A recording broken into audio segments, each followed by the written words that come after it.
నాడీ వ్యవస్థలోని కణితి దగ్గర నుంచి దగ్గర ఉంది కాబట్టి అది ఎక్కువ త్వరగా చేరుకుంటుంది. అది దాకా సంవత్సరంలో పడుతుంది కానీ వెంటనే ప్రభావం ఉండదు. కానీ ఎంత త్వరగా మనం వ్యాక్సిన్ వేసుకుంటే అయినా సరే ఉపయోగం. కానీ యాజ్ మాత్రమే వ్యాక్సిన్ వేసుకోగలిగితే ఈ వ్యాధిని తగ్గించుకోవడానికి కావాల్సిన ముందు జాగ్రత్త కూడా వ్యాక్సిన్ వేసుకోవాలి.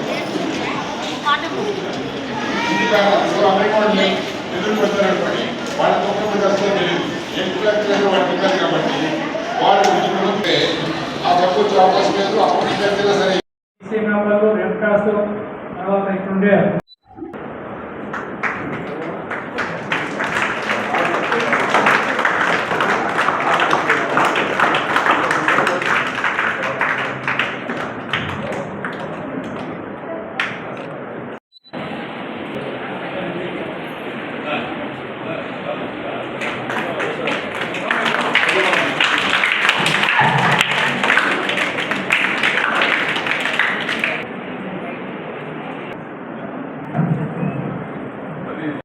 చేస్తాం, 7వ రోజు చేసుకుంటాం, 14వ రోజు కోసం వెయిట్ చేస్తాం, 10వ రోజు బతుకుంటే 14వ రోజు స్కిప్ చేయాలి.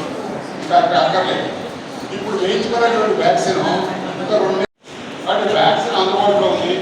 దాన్ని తప్పకుండా ఉపయోగించుకోవాలి, ఇంకా కరవకుండా చూసుకోవాలి.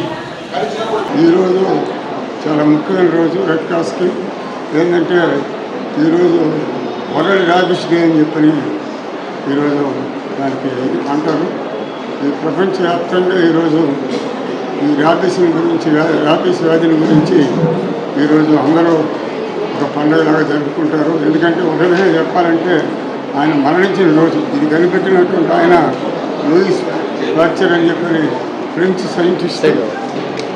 ఆయన మరణించిన రోజు ఒక విధంగా దుఃఖం, ఒక విధంగా ఆయన ఈ ర్యాబిస్ మనకి ఈ వైరస్ కనిపెట్టాడు కాబట్టి ఒక విధంగా ఆయన దయ వల్ల ఈరోజు ఈ ప్రపంచం మొత్తం ర్యాబిస్ బారిన పడుతున్నారు. వైరస్ ఇంజక్షన్లు ఆయన కనుగొన్న దానివల్ల అందరూ కూడా సురక్షితంగా ఉన్నారు. ఈరోజు అందరూ పండుగ జరుపుకుంటున్నారు ఆయన పేరుతోటి.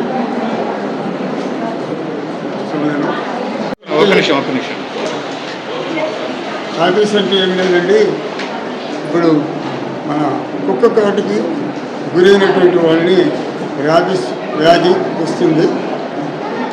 అందువల్ల జాగ్రత్తగా కుక్క కాటుకి గురి కాకుండా ఉండవలను. కుక్క ఒక లాలాజలము తాకినా కూడా వ్యాధి సోకుతుంది, కరిచినా సోకుతుంది. తర్వాత గోళ్ళతో గీకినా కూడా అది ఆ వ్యాధి ప్రబలిస్తుంది.